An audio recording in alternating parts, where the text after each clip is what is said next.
ik terug de lof weer eens vleeg. Maar het moeske heel grapperig. Wist ik even net wat ik zeg. De doen een beer op Skiermoen zeg. Beer boeloe, boeloe de beer. Wat oh wat, beleven te deze keer.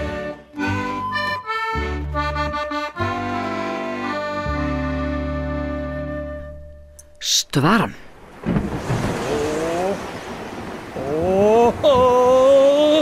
Help! Wat kan er juist erin hier een hege golf opzetten, wist nog wel? Dat Biboelo en Sipke kreeg even te varen zoen. Het weer wel zo'n hege golf dat de boot sloeg om en de beide bisten kwamen in het woeste wetter te landen. Maar, zwemmen, Biboelo. Hier Sipke roepen. En lokken van de beide bisten wien ze net zo vier van het strand hoor.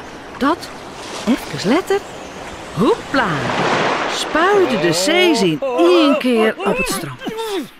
Terwijl terug wierd klauterde je zo rein. Oh, Biboelo. Waar zullen wij wezen? Ik bedoel, het zucht er al gesta oors uit. Vindt Sipke, die als eerste oerijn kroept is.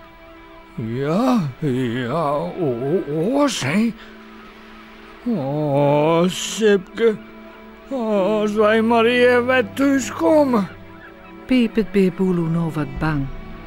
Nou, we moeten eerst maar even een eindje erin. Dan komen we Grijs meer onderweg. Zei Sipke. Dat, ze rennen het eiland maar wat oer.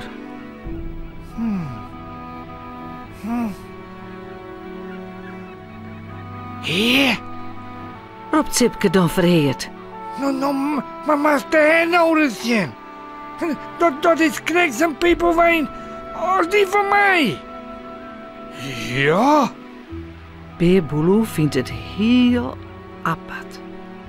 Nou, we moeten maar goed om eens heen zien. Had er nog meer van zulke grappen maar eens uit helpen. Kijk, soms vreemde dingen met meidje op een eiland. Ze sjuggen goed om haar heen.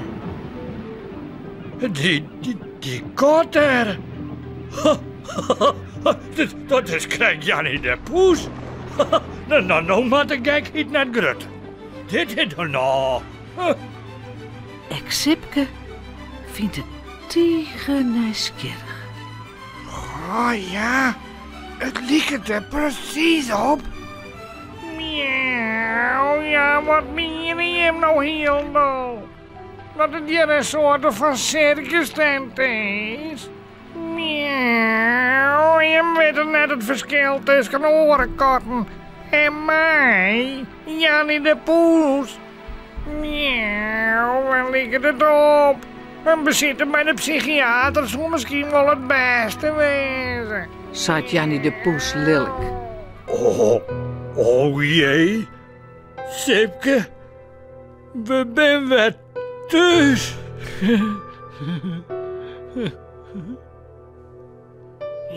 Ja, Biboelo.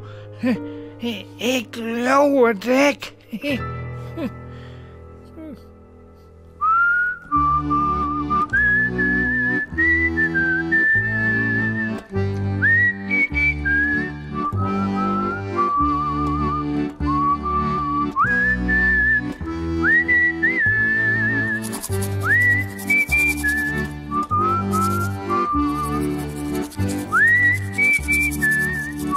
En voor rust lekker sliepen.